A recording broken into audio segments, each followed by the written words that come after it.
Hey, welcome back to the Healthy Living Scottsdale podcast. I'm your host, Coach Zach. I'm here with Coach Brandy and Coach Caden, the new, improved Coach Caden. It's great to be here. You did one episode and you crushed it, and now you're the guy. I'm the guy now. You're the guy. Yeah, you're gonna take over for me soon. How are we doing today, guys? Doing great. Yeah. Caden, living the dream. Living the dream. Living the dream. Caden got hired here because he says living the dream, and that's what I always say when somebody asks me. So, all right, guys. Today we are talking about skeletal muscle mass and its inverse relationship to aging and morbidity, which is pretty cool. But before we do that, I want to give a shout out to a client of the week. This week's client of the week is Stacy Phillips, who is an OG member, been here for over a decade, I believe, and just gets after it, is just a delight, works hard. She just loves getting her butt kicked. And she also, you can always tell when it's a good workout because I can hear her from my office, kind of complaining, but also enjoying it. So, I don't know if you have something to say, but about her, but shout out to Stacy. Nah, just keep bringing it, Stacy. Keep bringing it. All right. All right, guys, let's talk about this skeletal muscle mass thing. So I want to share some, I guess it's not just muscle mass. It's also cardiovascular health as well. But I want to share some just interesting statistics with the audience. If you are in the top of your age range in terms of decade, right? So if you take men, you take women, and they're, let's say 40 to 50 years old, and you're in the top strength bracket of your age range, your morbidity rate decreases by about 300%. So that's a staggering number, right? Cardiovascular wise, your VO2 max, if you're in what would be the elite bracket of your age range of that decade, your morbidity rate drops by, I believe, as much as 500%. So if you have diabetes or you smoke, your morbidity rate increases by 250%. So by being strong, exercising, being strong, increasing your amount of muscle that you have, although strength is more important, but muscle mass plays into that, and having good cardiovascular health and fitness, you basically can positively impact your health much more than smoking or diabetes or some other diseases, which is pretty crazy to think about, because that we can control so much of our health. That should be encouraging to people, because I know sometimes for me, I get super jaded just thinking about all the cards being stacked against us, right? Our food is terrible. It's got, it's hard to find good, healthy, clean food that hasn't been ultra processed and things. You got to pay a lot of money for it. There's fluoride in our water, and there's, drugs in our water from people flushing pharmaceuticals, and there's forever chemicals, right? And they spray crops with stuff. It's there's pollution in the air. It's the cards are stacked against you. And that can become kind of discouraging, and you just go, what's the point, right? But when you learn something like that of, hey, I've got all these things stacked against me, the thing that I can control more than anything else is my physical fitness. Working out, being strong, having cardiovascular health and fitness, I'm basically capable through exercise of overcoming all of those things in a more positive direction than the negative impact is powerful over my health. Right. Pretty amazing, right? And so research has come out on this, and it's hey, if you want to live to be 100 and actually enjoy your life, because some people live to 100 and, aren't even with it. You want to do that? control your fitness, right? Be in the top elite of your decade of your age bracket, and longevity is going to be there. So, okay, that's drop the mic. Drop the mic. That's our podcast. I'll let you. That's all you have to say. You guys chime in. I'm sorry, I got going on a roll there, but it's just like that's very encouraging. So it is encouraging, and I think what else is encouraging. So you were talking about being in the elite, or like the top the elite bracket of your age range, but also data shows that if people who are not strength training, if you incorporate just 1 hour of a strength training session per week, you can decrease your morbidity rate by 1 hour a week for people that are untrained and start to begin training. Yeah. So that's a huge impact. So, maybe you're not in that, like the high end of the, muscle mass and strength bracket for your age, but even if you are just starting with strength training from the very beginning, you can improve your mortality.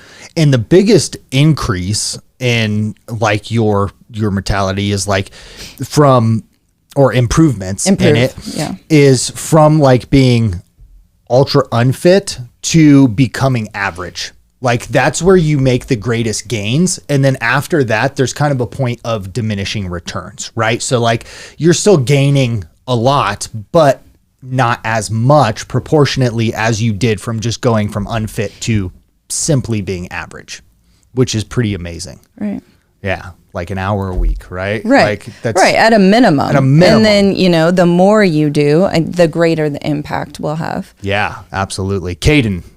Yeah, so I guess my piece on it is, I guess a story, and I got 2 sets of grandparents, 1 set of grandparents, they've been working out their entire life, they get out, they're active, playing golf, going out for hikes. My other set of grandparents, they drink, I'm going to say fairly regularly, 4, 5, 6 days a week, smoke a lot of cigarettes, things like that. And I'm going to say just from my firsthand experience, kind of seeing how they interact with us as a family, what they're able to get out and do. My grandparents that smoke a lot, drink a lot, I'm going to say as they've continued to age, I've had them fall at the house, they've broken their wrists, broken their arms, and then that lays them up even longer, ends up leading to more and more issues. So, I mean, just from seeing firsthand, that's something that keeps me in the fitness industry, is just helping people live long, healthy, happy lives. Yeah, that's kind of cool from like getting from that perspective, right? Getting to see this example versus this example, and then the actual like outcome of that. So there's I heard this doctor say this thing I thought was really interesting. He said, aging is the pursuit of comfort. And there's something to that, because as you age, it's like you become less and less mobile. You just want to kind of sit in your chair versus like get up and do things, right? And we always say like, oh no, don't get up. I'll go get you a plate of food or whatever it is. You're at a party, and we're like, no, stay seated. I'll take care of that for you. And it's like, that's the worst thing we can do for old people, right? It's like we got to kick them down on the floor and be like, get up, Not quite, not quite, but like that would be more beneficial for them to have to get themselves up off the floor than for us to go get them something, because now they're just like, they're dying basically. Like they're speeding along the process as opposed to fighting off the process. And so it's like, it's important for us to realize that comfort in pretty much at every level, comfort foods, comfort sitting on the couch, comfortable temperature, like all of those things make us weaker, more susceptible to disease, slow us down, and we're speeding up our aging process, right? You get in the gym, you work out, you cold plunge, you eat healthy foods, like all these things that are difficult for people, and you increase the not just your life, but the quality of your life. And I know there's people out there who are like, that doesn't sound like quality of life, right? Somebody was just listening to that. They're like, what's the point? I don't want to live if it's like that, right? Which that's fine. I mean, go back to that guy who called me on the phone. He signed up for the gym and he came like I don't know, once maybe, and then couldn't get a hold of him. And he called me. He's like, listen, I'd rather die like 10 years younger than show up at the gym. And I was like, I can't help you, man. Like if I can't help you if you have that mindset, right? Not the right mindset. Not the right mindset. I mean, yes, it is work, but it can be, as simple as working toward being able to pick up your grandchildren so that you can play with your grandchildren as you age, or be able to travel to, go and visit your family or your friends, or go on vacations that you want to, to places you want to explore, be able to walk around. To get out of a chair so you can go to the bathroom instead of wearing Depends. Yes, exactly. Doesn't get much simpler than that. Right. Like that's what it comes down to, right? But there is a direct link between your fitness level, your strength, and the amount of muscle mass that you have, and like longevity. Right. And that's really important for people to understand, right? Yeah. So basically what people need to be doing is they need to be strength training between 2 and 4 times a week.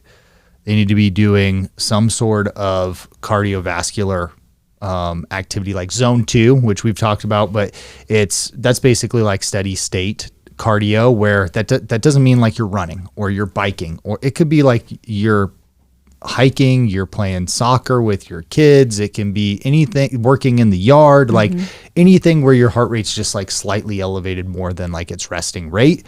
And then some sort of like VO2 max training where it's like intervals, you're going like hard and fast. If you could strength train at a minimum, right? If you strength train twice a week and you did 30 minutes of zone 2 cardio and 20 minutes of like all out cardiovascular, you're going to make a major dent in your health and your longevity and your fitness. Absolutely. And that would be like at a minimum, right? So we're talking about what, 3 hours a week, right? Which is like less than 2% of your week. Totally doable. Right. So, and the impact that can have on your quality of life, your longevity, your mortality is significant. Right? So guys, understand that all you have to do is add some strength, some muscle mass. Even going from unfit to average is going to have a huge impact in your risk of dying early and disease. The person that doesn't work out is more likely to die earlier than the person that smokes and works out. What's the difference? The workout piece of it. Right. So, guys, get in the gym. Make it happen. Make it happen. There's no excuses. That's basically what it comes down to, unless you just don't care about dying 10 years earlier, and in which case we're probably not the place for you. Right. All right. You guys have anything else to add? No, just make it happen. Make it happen. All right. Thanks for listening. We'll be back next week with more great stuff. Thank you so much for listening to the Healthy Living Scottsdale podcast. Do you have a question that you'd like for us to answer live on the podcast? If so, all you need to do is head over to the Apple Podcast app on your iPhone and do 3 simple things. First, leave us a rating and review telling me what you think of the podcast. In that review, ask anything you want related to health, fitness, or nutrition. And if you want a shout out, leave us your Instagram handle or name. That's all you have to do. Then listen to hear your questions answered live on the next Q&A episode.